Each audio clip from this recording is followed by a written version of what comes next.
മട്ടന്നൂരിലെ കുടുംബശ്രീ പ്രവർത്തകർക്ക് സംസ്ഥാന വനിതാ വികസന കോർപ്പറേഷന്റെ സഹായഹസ്തം 1.3 കോടി രൂപയുടെ വായ്പയാണ് മട്ടന്നൂർ നഗരസഭ കുടുംബശ്രീ ഗ്രൂപ്പുകൾക്കായി അനുവദിച്ചത്. വിതരണോദ്ഘാടനം കോർപ്പറേഷൻ ചെയർപേഴ്സൺ കെ.സി. റോസക്കുട്ടി നിർവഹിച്ചു. മട്ടന്നൂർ നഗരസഭ കുടുംബശ്രീ CDSന് കേരള സംസ്ഥാന വനിതാ വികസന കോർപ്പറേഷൻ മൈക്രോ ഫിനാൻസ് വായ്പ അനുവദിച്ചതിന്റെ വിതരണോദ്ഘാടനമാണ് നഗരസഭ കുടുംബശ്രീ ഹാളിൽ നടന്നത്. നമ്മൾ ഇവിടെ നൽകുന്ന വായ്പ, ആ വായ്പ കൊണ്ട് മറ്റ് സഹോദരിമാർക്ക് കൂടി മറ്റ് കുടുംബങ്ങൾക്ക് കൂടി ഗുണകരമായ ഒരവസ്ഥാവിശേഷം നമ്മൾ എടുക്കേണ്ടത് ഈ കാലഘട്ടത്തിൻ്റെ അനിവാര്യതയാണ്. ഇവിടെ നമ്മുടെ ചെയർപേഴ്സൺ സൂചിപ്പിച്ചു.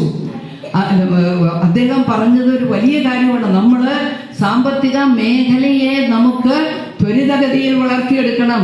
നമുക്ക് മറ്റൊരു സോഴ്സസ് ഒന്നും തന്നെയില്ല, വേറെ സോഴ്സസ് ഒന്നുമില്ല. ഇപ്പോൾ കർണാടകത്തിലേക്ക് പോയാൽ അവിടെ ഖനികളുണ്ട് ധാരാളം, അല്ലെങ്കിൽ അവിടെ മറ്റ് സൗകര്യങ്ങളൊക്കെ കൂടുതൽ. ഇവിടെ കൊച്ചു സംസ്ഥാനം, പോപ്പുലേഷൻ കൂടുതൽ. നമ്മുടെ പോപ്പുലേഷൻ, നമ്മുടെ ജനസംഖ്യ കൂടുതലാണ്. ആ ജനസംഖ്യയാണ് നമ്മുടെ സമ്പത്ത്. നമ്മുടെ ജനസംഖ്യ നമ്മുടെ സമ്പത്താണ്.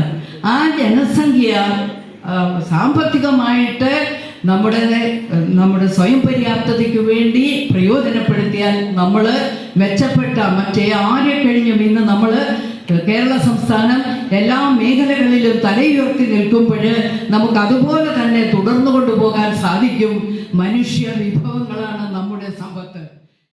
21 കുടുംബശ്രീ ഗ്രൂപ്പുകളിലെ 160 അംഗങ്ങൾക്കായി 1,30,67,000 രൂപയുടെ വായ്പയാണ് വിതരണം ചെയ്തത്. വായ്പ ഉപയോഗിച്ച് ഹോട്ടൽ, കാറ്ററിംഗ് യൂണിറ്റ്, ഭക്ഷ്യ സംസ്കരണ യൂണിറ്റ് തുടങ്ങിയ സംരംഭങ്ങളാണ് തുടങ്ങുക. മട്ടന്നൂർ നഗരസഭാ ചെയർമാൻ N. ഷാജിത്ത് അധ്യക്ഷനായി. വനിതാ വികസന കോർപ്പറേഷൻ മേഖലാ മാനേജർ K. ഫൈസൽ മുനീർ പദ്ധതി വിശദീകരണം നടത്തി. നഗരസഭാ ഉപാധ്യക്ഷ O. പ്രീത, സ്ഥിരം സമിതി അധ്യക്ഷരായ P. Sreenath, K. Majeed, P. Anitha, secretary Rakesh Paleri വീട്ടിൽ, CDS ചെയർപേഴ്സൺ P. രേഖ, കൗൺസിലർമാരായ V. N. Muhammad, K. Rajitha, P. C. Rashmi തുടങ്ങിയവർ സംസാരിച്ചു.